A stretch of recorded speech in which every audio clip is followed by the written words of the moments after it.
Welcome to the RPG Rundown. I'm Seth. And I'm Jeff. From Dungeons to Deep Space, we have the systems and the stories for your table. Today on episode 6, we review the DC20 system and discuss our recent playtest session of the DC20 Alpha 0.4. We're going to look at how the system compares to other TTRPG systems and talk about things that we liked, things that we want to test out further, and there's several, and things that we feel need work or maybe a little bit of clarification. So special thanks to all of our players that joined us. I had the privilege of getting to DM. Seth was our cleric. My buddy Ian and Emperor, they joined in as well, and Blocker joined in as well. It was a really cool session. I'm glad those guys joined. It was a lot of fun. You can actually watch the full VOD of that session over on our Rap channel, which is our Rundown Actual Plays. If you just go youtube.com/@RundownActualPlays, you can go watch the full session. It was a fun playtest, and it very much was a playtest. We had questions and rules we had to look up, but absolute blast playing it. It was a lot of fun, and I look forward to exploring it further. But before we get into that, do have a special announcement today. This will be our last episode of 2023. This will be kind of the end of season 1 of the RPG Rundown podcast. Yeah. It's a little shorter than it will be going forward just because of when we started. Mm-hmm. But yeah, we're basically taking a winter break. We are part of the LoveThyNerd Podcast Network. If you see the badging, that is right there to me. And yeah, we are part of that network, and they take a break, a winter break for Christmas and New Year, and then to kind of get things started. And so we will be returning at the beginning of February. The first 2 weeks of February will be the relaunch of all the LoveThyNerd podcasts. And so we'll be there February 2024, and we'll be starting season 2 of the RPG Rundown podcast. So we're excited for that. We've got a huge list of RPG systems that we want to test. And that's not even including things like, like homebrew or third-party systems for existing for existing systems. So, so yeah. Anyway, there's actually some systems coming out that aren't even released yet, but yes, really hoping we get our hands on. I don't know. I have some cool ideas I'll have to discuss with you later about the launch, how to kind of make it big and stuff. But anyway, stay tuned for all that. Yeah.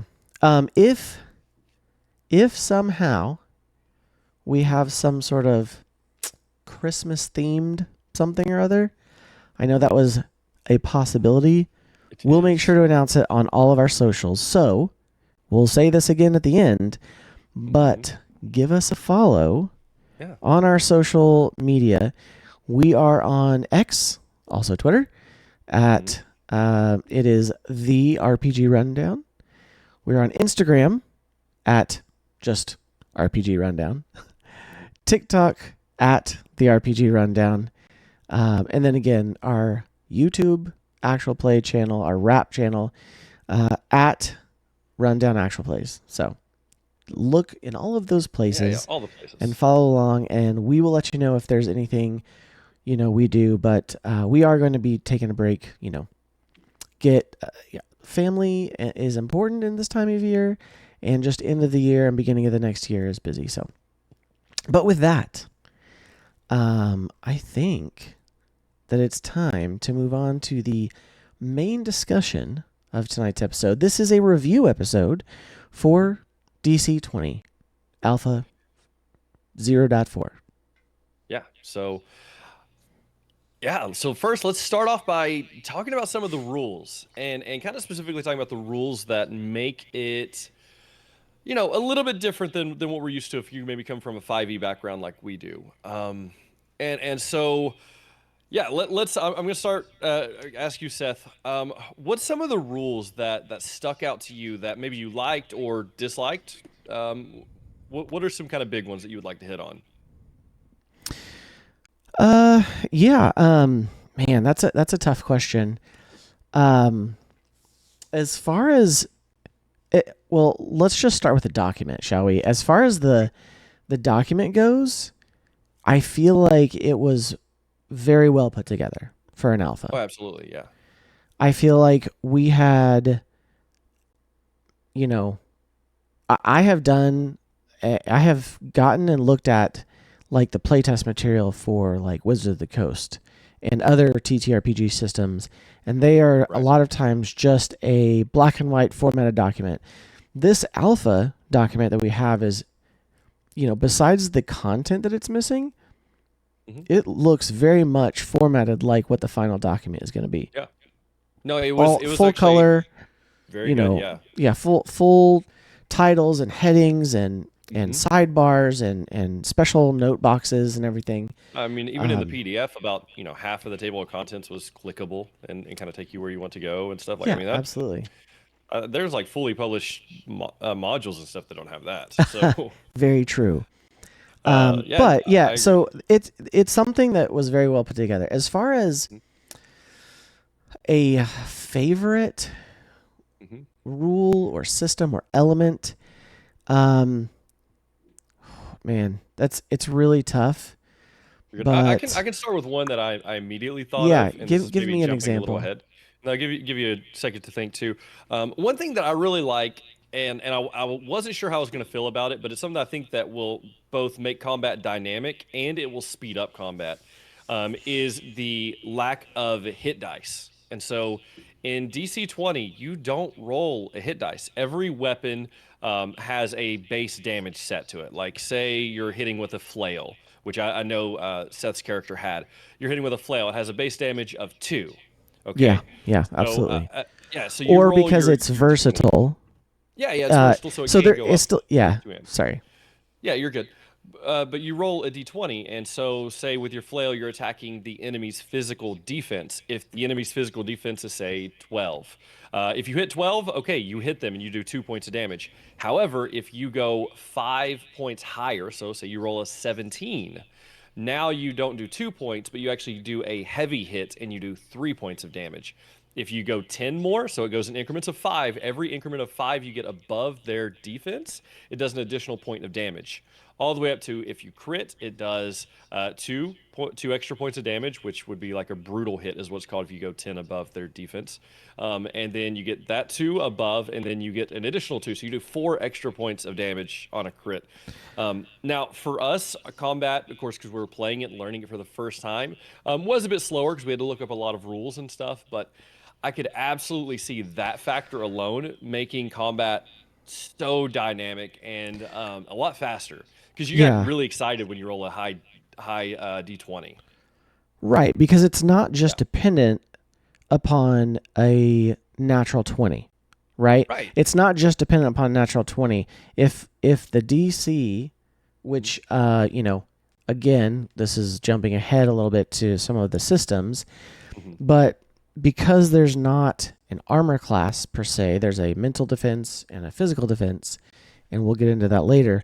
But because that is the case, then yeah, like you could get a 17 and be, it could be a brutal critical on a character. And I think also something else that speeds this up is that heavy hits and brutal hits are listed on the character sheet for both mental and physical defense.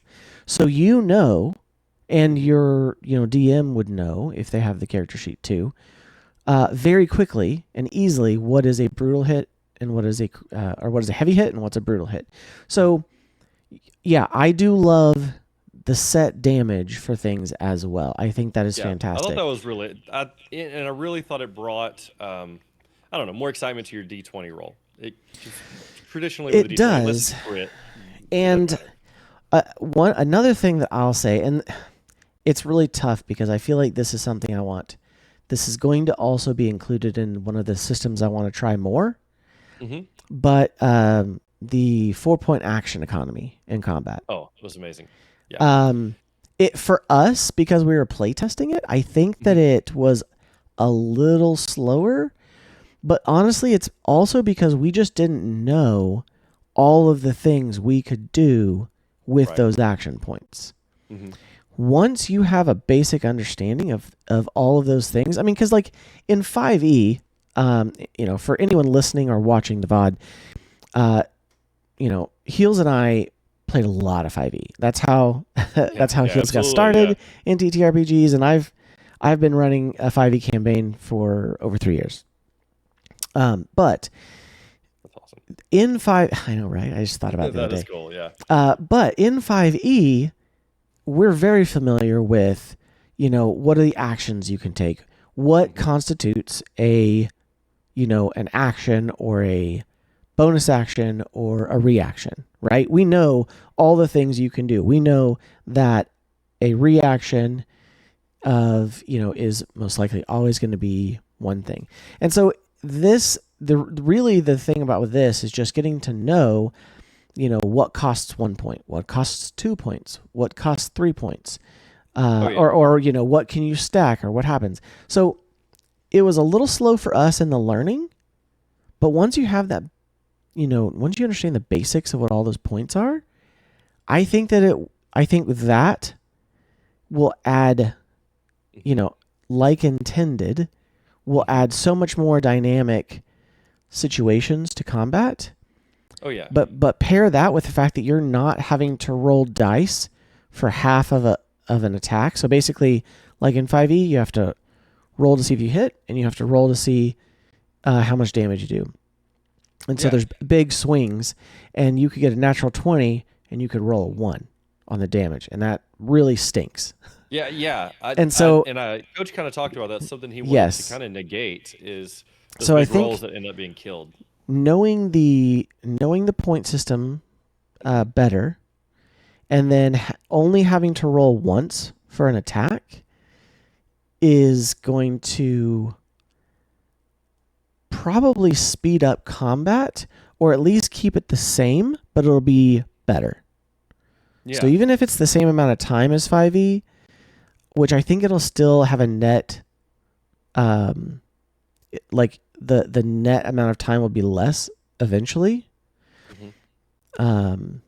Even if it's the same, everyone's more involved and everyone's having a little bit more fun because they have more to do. Oh yeah. And they're staying involved. So yeah, that's my kind of hitting on that with having more to do. Like your action points that we kind of briefly hit on there, they are available to you off of your turn, and so you can actually use your action points as we seen in our playtest. You can your barbarian can use his action points off of his turn to parry an attack that would have otherwise hit the sorcerer beside him and probably downed the sorcerer, right? Like he can use an action point and parry or block, and you can actually do some really neat stuff like that, which I don't know if you're like me and your group kind of gets bored during combat sometimes when it's all your turn, and and I think every D&D group gets like that. But this actually gives you like, hey, you need to pay attention because you can actually still help when it's not your turn, other than just an opportunity attack. Yeah, and just to explain a little bit, because I mean we're jumping ahead, but might as well just kind of lay it out there. We've talked enough about it, but basically, it's very similar to the Pathfinder 3-point action economy, but this is a 4-point action economy, and then, but at the same time, I think that it works really well, and is not, it's not clunky. Once you know those basic things, how many points does a reaction cost? How many points does a spell cost? And, again, that's also knowing my character. I only had 6 spells to choose from for now, and 3 of them were cantrips. And so, just by the end of the play test, I knew exactly how many points each one were. So just in that limited time span, I knew that. And then, movement cost a point. I know one thing, too, is that you can do the same action, but if it is the exact same action, then there's a negative effect. Like it's with disadvantage, right? Yep. Yeah. So, if you have a great sword you can attack, more than once before you get a second attack, even at low level, but the second attack has disadvantage. But if you're dual wielding and you have 2 weapons, then the first 2 attacks are normal, and then a third attack action after that is with disadvantage. So I thought that was cool too. It definitely gives a reason to actually dual wield. Dual wielding actually felt powerful in this system. It felt good. It did, yeah. And so that was one thing I've never played Pathfinder. I should start with that. That is one of the systems on our list that we want to test 2 times. So yeah, you've played, but that was always kind of my thought about the three action point. I was like, why would you not just attack 3 times? And I don't know, or Pathfinder may have a disadvantage system similar to this, but it really is like attacking multiple times is punishing. Like you have a far less chance. Now, there's a lot of times that it makes sense. Like I was running a, barbarian who was fighting the group, and yeah, he's raging. He's just going to keep relentlessly attacking. He's not thinking about his chances of hitting or missing. He's just going to keep swinging. And so there was a time where, yeah, he's going to attack with disadvantage because that's what he would do. Another part of the combat system of this 4-point action economy is there's 2 different systems for martial and spellcasters. There's stamina points and mana points, and these tie into the action economy in a really cool way. Like pure spellcasters get a fairly good sized chunk of mana points to use. But then stamina points are, usually just 1 or 2 at the beginning, mostly 1. Yeah, mostly 1. But by doing certain actions, you regain stamina points even mid-fight. Yeah, and every class has a different way to do that. Yes, which is awesome. Like the rogues was just to land a hit on a enemy with a condition, with any condition applied. Yes, exactly. To land a hit on an enemy with a condition, which was not hard, honestly, because the rogue could give conditions. I as a cleric gave conditions. I blinded some people with a cantrip that I upcast, which was awesome. I was able to take a cantrip.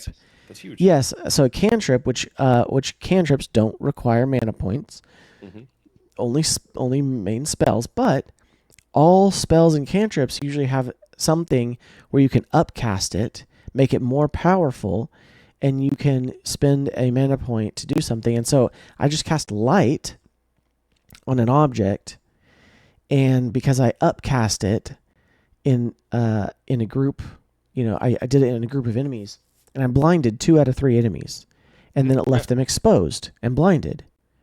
And because they were exposed and blinded, the rogue got to attack and have advantage just because of those conditions. And then like the barbarian stamina point regenerated. Yes, and get stamina back after attacks. And the barbarian would regenerate his stamina from criticals and heavy hits. So very flavorful. Very flavorful. Yes, getting hit or hitting with a critical, or getting hit by a critical, and then getting a heavy hit, or taking a heavy hit. So it kind of makes sense with the barbarian. If he's dealing out damage or taking damage, he gets stamina back. Super cool. And then we could talk about oh, absolutely. Hands down, combat is something. Hands down, combat is something I want to do more of. Oh yeah. In fact, I think I saw some other YouTubers who've done this where they literally just have combat practice for DC20. Yeah. Oh yeah. And so I was like, we need to do that. We do need to do that. Just sit down with the combat. Just throw over Christmas break, Jeff, we probably should let's do some, especially when the new. I'm down. Okay, well, we probably won't record it, but whenever the new the next version of the alpha comes out, we should play test it, because then we'll have Ancestry and other stuff. And there was some really cool stuff in Ancestry that I got just from some conversation that the dungeon coach was having. So Yeah. But let's move on And to the something that we are planning, I'll say, because it's a while away still, but when the beta actually releases, well, we've talked about doing a little bit more of an in-depth test, maybe a 3-4 session yeah, test, short and then short do a video campaign or coverage of an it. adventure. Yeah, Yeah, short absolutely. campaign, longer adventure, something that goes spans several sessions. So, session one, everyone's learning their character and their character sheet and stuff, which is what we're about to get into. Yeah. And then session two, you kind of know it, and so we get to see how fluid the game gets as it progresses. Okay. I'm going to show off the character sheet here. So if you're watching the VOD, then you're going to be able to see it. But if you are not watching the VOD, go watch the VOD. Because we've got the character sheet for DC20 up. And there are already some things. And this was actually one of the videos where I saw some of the new stuff. But it's really cool. It's very similar to a typical D&D character sheet. I like that he has the stats combined into physical and mental. Or Yes. you may not have seen it because I think it was released today or yesterday, a video that he put out where basically the physical save is going to be changed to a grit save. Okay. And I then, actually had remember him talking about that in an earlier one, yes. and I was kind of surprised that it wasn't called that whenever it's. Or no, the released. the mental one was going to be grit, and then the physical is going to be fortitude. That's what it was. Yes, yeah.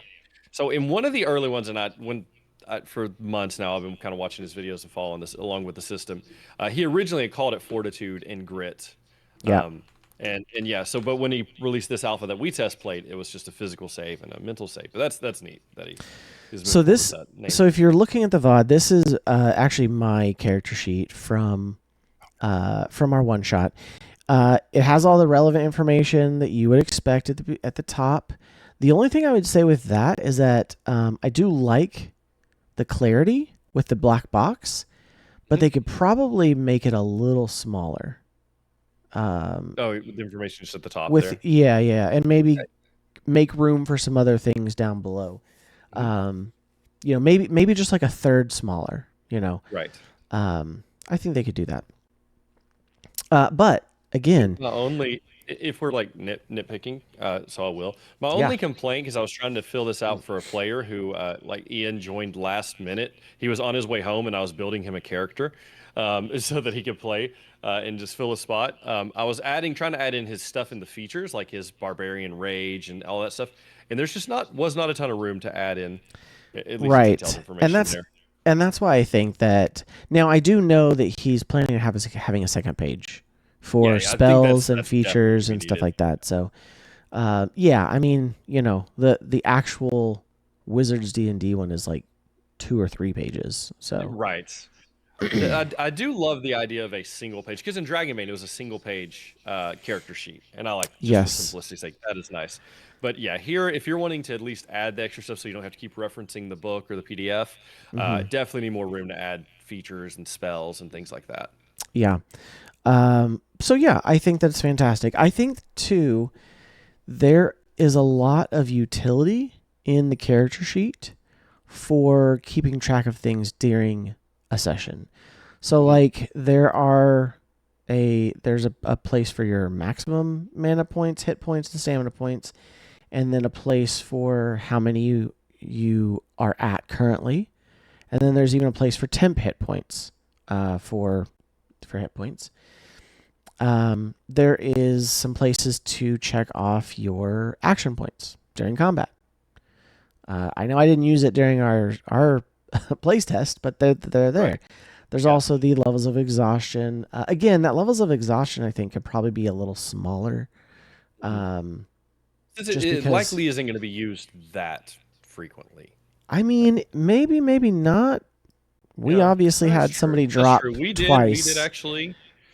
actually use exhaustion in our playtest. Yes, so, but I just think overall, like the skull little icon on it right here could be a little smaller. The box overall could be combined down. The word exhaustion could be up a little bit, and it's a design thing. You and I are designers, so obviously we look at these things, but right. But otherwise, I think it's fantastic. I think the layout is amazing. I love how all of the skills are here and they are combined with it. I love this is another system too with DC20 is that you have something called a prime stat. And that prime stat is basically just whatever your highest stat is. And you use that for everything. So you use your prime stat for attacks. So your attack or your attack check or your spell check is your prime stat, your prime modifier, and your combat mastery. Yeah. Which are at Which the if you beginning think about everyone's is one. is how you can have, because one of the big things Coach talked about is he really Yeah. wanted you to be able to make any character you want. If you wanted to make a intelligence barbarian, you can. If you want to Absolutely. make a might based sorcerer, you can. And that's sort of how is you whatever your highest stat is, whether that's might, intelligence, charisma, agility, right? Whatever that is, that becomes your prime modifier, and the prime modifier is what you use your abilities. And now you should flavor that, so like don't just have might to you know to give yourself a bunch of HP. Like your might is up there. So how is your sorcerer using might to cast his Absolutely. spells? But I And love that as like a flavor perspective. It's so cool. yeah, to with that example, he talked about like maybe your sorcerer is for flavor, your sorcerer is like how they cast is like they're trying to force the energy out of themselves or something. Yeah. It's like they're making it happen. But also there is, even though on the character sheet it has like trickery is tied to agility, he was like you could have trickery tied to charisma or intelligence. You could trick somebody with agility. I mean, excuse me, with charisma by or intelligence by explaining, basically using knowledge to try to trick somebody. Right. Okay. Or you could use, he had examples. There's examples in the rules on how some of these skills you could actually have them be on another ability score, which is fantastic. I also love Right, which is a really how he. interesting idea. I also love how he took out the math for this. So you don't Yeah. you don't say, "Oh, I'm going to roll dice and I'm going to get an ability score of 16, which means it's a +3." He basically just eliminated the 16 and he said, "Well, you've got 3." You've got +3 or +2 or 0 or -1. Right. So I love that. That's awesome. I do love. There's helpful hints on here too. There's some things called mastery, where you've got novice, adept, expert, master, or grandmaster, as far as how well you perform in a given skill. At level 1, you are limited to 1 point, and you're a novice, with a few minor exceptions. So. Also, this is part of the skill, just to show it off here. There is not an AC, an armor class. You have a mental defense and a physical defense. And these, these are different. I chose cleric, but I chose a subclass that let me wear heavy armor. So I actually had the highest physical defense of our party. Yeah. Because I had heavy armor and a heavy shield, and a little bit in my might. And then my mental defense was not the highest, but it was still pretty good. Yeah, no, I mean your mental defense was solid. 13 mental defense. Yeah. I mean, it's pretty good. I was pretty beefy, so. Absolutely, and that's one thing that I really like. So with mental, with physical, obviously it's bludgeoning, slashing, fire, ice, lightning, like those kind of damages you would think. And then mental comes into holy, unholy, and psychic damage. And so all those would actually be rolls against the mental defense rather than the physical, which is I don't know, really cool. Something else that I think makes the combat dynamic is, yeah, sure, you might have a tank that is tanky in the physical, but okay, now you're going against a enemy that's not attacking you physically; they're attacking your mind, right? And now your barbarian is not so successful. Your barbarian is no longer your Yeah. tank. Your sorcerer is now your tank. Yeah, absolutely. Because of the way the enemy is attacked. Yeah, 100%. And that was, but it also helped me as a spellcaster say, this big beefy guy, I bet I can do some serious damage Yes. with a spell to him because it's going to affect his, because it's going to go off his mental defense. Right. Yeah. And like there was a barbarian on the other opposing force and he was raging. But because I fired a spell at him, didn't have to worry about the rage. Didn't just shrug off a spell. Right. So, really cool system. We could go into much more depth, but let's move on a little bit.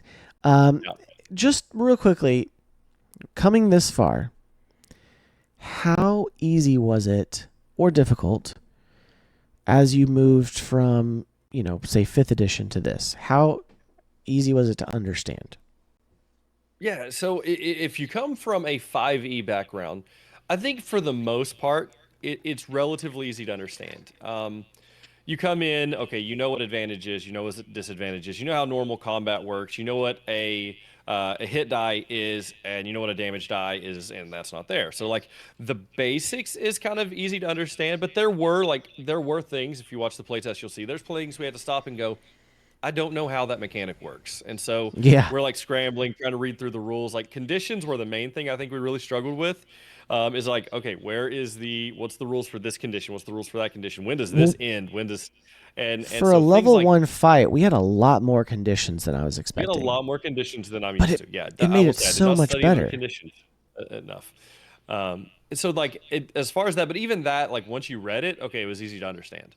I think the rules are written in a very understandable way. Like I don't think I read anything was like I don't understand what he meant here. There's plenty of things that I didn't read because it's a very in-depth PDF, a very in-depth rule book. And going into this, I really did stick to the DM side of things and tried to read how to run combat and the adventure and stuff.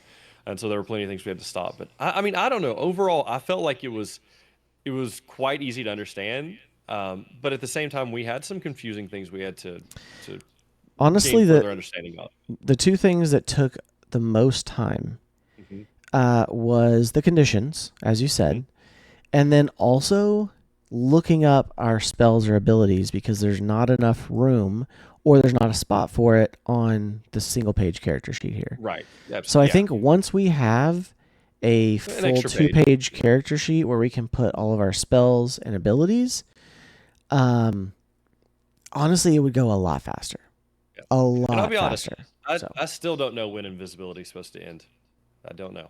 I don't think it was clarified, but yeah, I never figured that out. Dungeon Coach, if you're watching, make sure to list under invisibility or the unseen that like it ends when you take an action. Maybe it says it somewhere. I don't know, but I didn't find it in the moment. I finally made the DM call. Like typically invisibility once you attack, you lose it, and so that's just how I called it. And that was going off of I had a barbarian that was raging and invisible. Okay, you're not invisible anymore.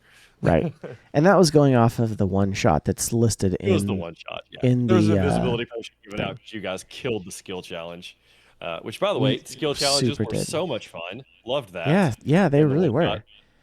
It adds to the RP as well, which I loved. So yes, I love RP, but I also realized like in the one shot. The RP didn't really test the system, but the skill checks did. Those were a lot of fun. Yeah. Yeah, fantastic. So that's a look at the character sheet. Like I said, talked about how easy it was to understand. A little bit about the character creation. We've already talked about a little bit, but I thought the character creation process was pretty straightforward. I thought that, again, once I kind of understood where it was coming from, as far as like the hit points and stuff, which the skill points, we just assigned 5. But once we get to the next step of the alpha, those actually come from our ancestry and our background. Right. Yes. So we were just picking 5, and we also didn't have ancestry, which is, racial abilities or stuff like that. and we didn't have the skills stuff. So, also too, he has tables in there that there was one part that kind of confused me, and it was because at level 1 it said, like for me, so one of the things you do with the ability, your ability score, which is we did standard array, which for this is 3, 1, 0, -1. And then after that, you have another point to put wherever you want. Mm-hmm. So you could make it 3, 1, 0, 0. You could make it 3, 2, 0, -1, which is what I did. Or you could make it, 3, 1, 0, 1. No, 3, 1, 1, -1. You could do that. Yeah. So very cool. But on the table where it talks about what you're supposed to get, it said at level 1 to start, like for my character, I got 2 attribute points. And I could not find anywhere in the limited time I had in any of his videos or whatever, if those 2, and there was a table for each class. So like a paladin only had 1, I think, and a barbarian only had 1 attribute point to start. So my question was, was I supposed to, as a cleric, have more ability points in the character creation process? Because I was I think that'll probably be fleshed out a little bit. Absolutely. I mean, we're literally the first alpha, but right. And again, this was just a level 1 problem. As far as the rest of the table is concerned, it very clearly said, at level 2 you get another ability point. At level you also get another mana point, or something, or another stamina point at level 4. So the rest of the table was very clear. It was just that start. I was just a little confused with what came with the class, because there was a couple other things that were mentioned that were listed on there that I did get to add because of the class, but he never, that I could see, approached or talked about what that start meant, if it meant anything else. So anyway. Gotcha. Yeah.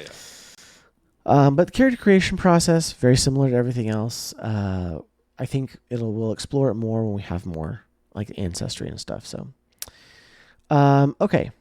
So I'm actually going to show off the rules for a second here. Oh, nice. Yeah. Yeah. So we already talked about movement, combat, damage, and healing. Covered a lot of that. The healing also, by the way, there was not a rolling. So like weapons, whenever I healed, it was just a flat heal, unless I had a heavy heal or a brutal heal. Which sounds funny to say. It does sound a little funny to say. I will brutally heal you, okay? But I did brutally heal. You did brutally heal. You did. And instead of 2 points of healing, I was able to heal 4 points of healing. Yeah. I guess it's something we probably should have covered in the rules format. If you come from a 5e background, these numbers sound very small, even at level 1. Coach says that the HP and numbers and stuff in DC20 is about a quarter of the equivalent of like 5e. And so honestly, 4 points it didn't of healing feel bad at all. Was almost full healed back up for our sorcerer, who had 5 for our sorcerer, who he definitely. Yes. Because you had 9, himself. Right? You had 9. I had 9. Most everyone had between 7 to 9. Barbarian might have had 10 or 11. Yep. And enemies were about the same. Enemies you faced were about the same. Our sorcerer, because he left a -1 and had a 0 on both of his might abilities, had a 5, which was literally the lowest you could get. Yeah. So, but that's kind of giving you an idea of where we're at on HP. And so when I'm saying, the flail does 2 points of flat damage, I mean, that's a decent chunk of damage when all you have is 9 HP. And that's not even getting into the fact that there is damage mitigation for certain types of armor. So there's damage resistance and stuff. Anyway, we'll move on because this is a brief review. A brief review. Real quick, before we get into the DM stuff, how were the NPC stat cards, if you will, the stat blocks? How were they? What did they look like? You know what? while you're talking about it, I'm gonna scroll and find one. So Okay, so yes, this is going to be my one complaint. Maybe maybe I had other complaints. Don't count them. Anyway, this was my one complaint, is because I I I, I didn't understand everything that, because I used just the playtest adventure that was provided with the alpha, which by the way was an excellent adventure. oh yeah, We fantastic. didn't go through the whole thing, but the NPC like small character sheets. I think Seth's gonna throw one up for you to see. For me, it wasn't very clear, and so I had to keep going to the rule book and kind of looking it up. And maybe that's something I should, as the DM, prepared a little better to understand. I thought I did understand, and then when it's time to actually enter combat, I'm like, oh wait, no, that doesn't work the way I thought it did, and then I'd have to go and confirm. Yeah, so that to me, at least in the playtest adventure, I was not a huge fan of how the information was laid out. But again, Alpha point 4, I'm giving a ton of grace here. And I'm Oh, sure like absolutely. other DMs who ran this had no problem with it, but my brain struggled when combat actually started, and you'll see that in the playtest. I'm like, wait, I thought it worked this way. Oh, never mind, that strike didn't happen, and so anyway. But that was just me, and of course, me trying to understand NPCs that are built exactly like the players, but also me not knowing a whole lot about the player side. Um, but yeah, you'll see it there, and I don't know. I did struggle with that part. Yeah, so I don't know in the rules itself. I'm not seeing it. Mhm. So do you have a different? Maybe you had a different PDF for the adventure because the adventure's not even in this. Yes, I have a whole different PDF for the adventure. Okay, okay. Yeah. So then I don't have the stat blocks in here. So Oh, gotcha. I had sent a screenshot on Discord of one oh, of them. mm, I don't know if you can get that pulled over. So I sent it for the leader, the Raven, which was oh, the that's right, that's bow right. rogue. Okay. Yeah. Yeah, yeah, Uh, yeah. I see that. It's not too different from like a D&D 5e stat block. yeah. But it could definitely use a little bit better formatting. Right. Um, Yeah. for For sure. the So I think for me, like even like the second bullet point, it says 1, which I'm assuming 1 is the one action point. Or no, +4 is the action point, and 2 is the stamina. I think is what I came to the conclusion of, um, and so that, but it was not. I don't know. Wasn't incredibly clear to me. I still don't know what the 1 in parentheses means. Actually, now that I say that, so it means it cost one action, I think. I don't know. what's the +4 mean? Is +4 to hit? Maybe that That's was yeah, where that's to it hit. was. Okay, that's how I And they was doing. get Yeah, 2. I don't know, but I'll have to look at that's that what I was saying. document That was my next. like. I wish there was just a little, like even a little sidebar of information Okay, of so here's okay, our hit goal, crossbow shot. Jeff. If in the next iteration of the alpha he has not done anything to fix this, we totally either together or separately need to come up with a better stat block for him Yeah, and yeah, just design better it. So NPC stat block. I mean, make And it I'm look sure like it a will, mini but character card yeah. with Oh, see, that would be the physical and mental defense. Mhm. Same kind of design. Honestly, I Yeah, think it deserves that. So it I deserves that think so. treatment. Yeah, So again, Coach, if you're listening, 1, thank you so much. But 2, absolutely. can't wait to see that improved. Yeah. I'm sure you And will. I'm 3, sure you I will. had no idea you were at Gen Con. I would have been over there to play test this. So disappointed I didn't catch you. I know. What were you That was a doing? side note, though. Sorry. That's okay. Okay, really quick, as we're getting close to end of time here, we already kind of mentioned, how the adventure went. I thought it went really well. We didn't even have to do a whole lot, but how much, uh, from a DM's standpoint, how easy was it to run that adventure? Um, Honestly, like if we're going off the playtest adventure itself, Yeah, very, very, very easy. I mean, everything is written out for you. It's pretty much ready to play. Now, I am a over preparation DM. Like I'm the opposite of the lazy DM. I just get totally stressed out if I don't have everything kind of somewhat prepared. Of course, that means nothing when players hit it and they do whatever they feel like. hmm But I liked everything prepped. So I had maps and I had tokens and I had scenes in OBS and stuff. Like that's what I do. But overall, like, it was very easy to run. Everything was laid out, even all the skill challenges and the DCs and stuff. I will say for future preparation, one thing that's missing at this point, and I'm sure this is an alpha. He rolled it out. I get it. It's probably not at the top of the docket right now, but there is not a monster guide, and so there is a guide to create your own creatures or your own NPCs, but in future ones, the DM will, at least until a monster guide gets here, the DM will have to create all their own monsters and stat blocks and stuff. So I do think that will add to the prep side pretty significantly. But I imagine a monster guide and stuff is probably in the works. I don't know that. That's just me guessing. I'm sure. Well, so one real quick, we do know that there is going to be a Kickstarter coming in early 2024. Right. I think early 2024, first quarter-ish. Okay. And so, yeah, I think it's going to be pretty awesome. And I'm pretty sure you and I both are going to back it. Oh, so absolutely. it's going to be really cool. So, yeah. So again, too, if you're looking at the VOD, I'm just going to show a few things. Some of the actions and reactions. This is just kind of a quick preview.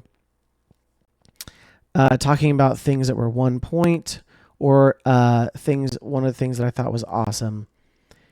Some things have, you can use more than 1 point. So like dodge was one thing that several of our characters did. Oh, yeah. You could spend 1 action point to impose disadvantage with dodge on the next attack or spell check made against you.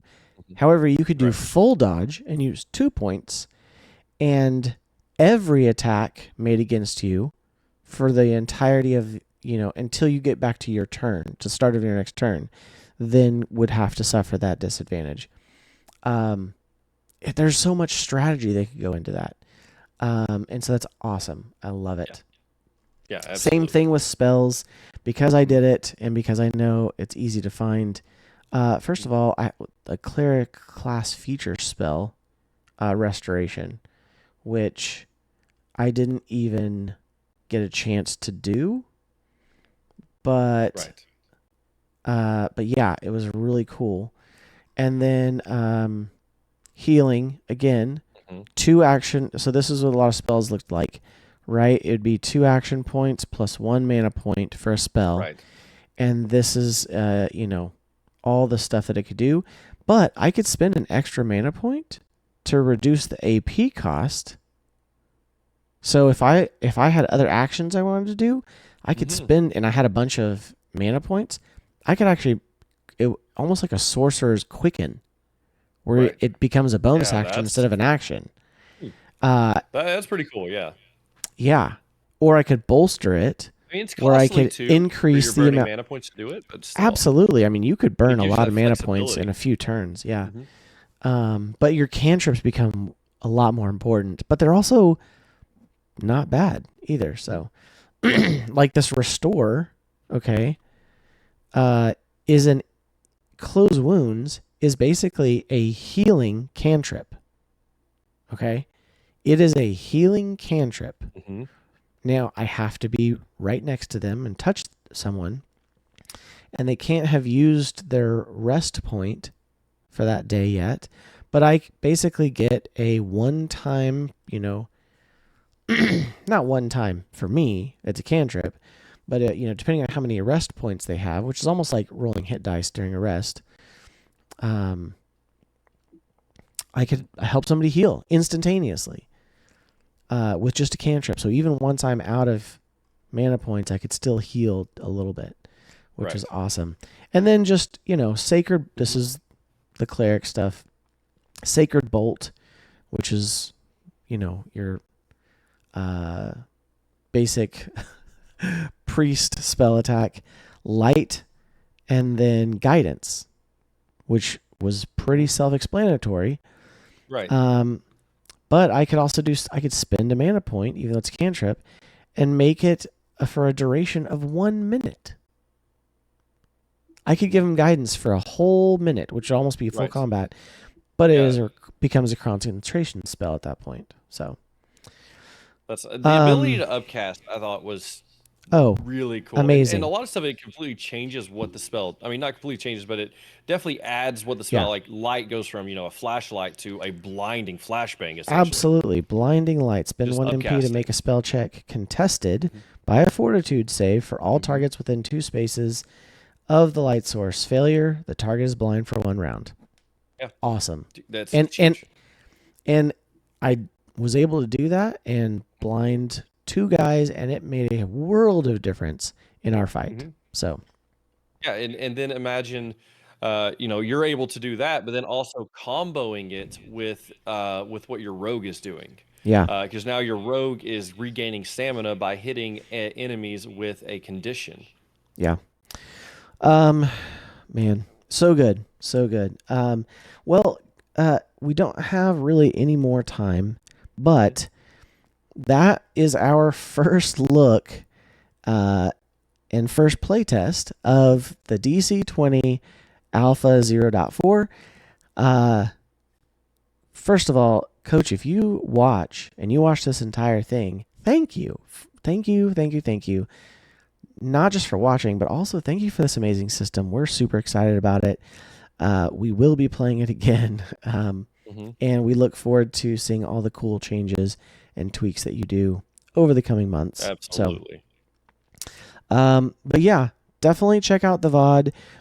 When this goes up on hopefully Tuesday, then we should also have up sometime that day the VOD on our YouTube channel. So make sure to check that out. Also, too, quick note, this should be coming out on Tuesday the 28th, which is Giving Tuesday for those who celebrate that. And LoveThyNerd, our podcast network and partners, they are doing an Extremaganza where they're streaming all week. And then Tuesday, on Giving Tuesday, Bubba will be streaming from 2 p.m. Eastern to 8 p.m. Eastern on the LoveThyNerd channel. And so be sure to check that out. And so maybe even see you in chat there. So, but I think that's all we have for right now. Thank you for checking out the RPG Rundown podcast. Again, if you're watching on the VOD, thank you so much. Give us a like, subscribe to the channel. If you are listening, then please, leave us a review, drop us a comment on social media or in whatever podcast app that you are using. And again, real quick, don't forget, this is our last episode for 2023, our last main episode for 2023. Who knows? Maybe there'll be a surprise, but if not, maybe we will see you for the start of Season 2 of the RPG Rundown in February of 2024. So, with that, I think that's all we have. So, from our table to yours, thank you for joining the RPG Rundown. Until next time, may your rolls be epic and your stories legendary.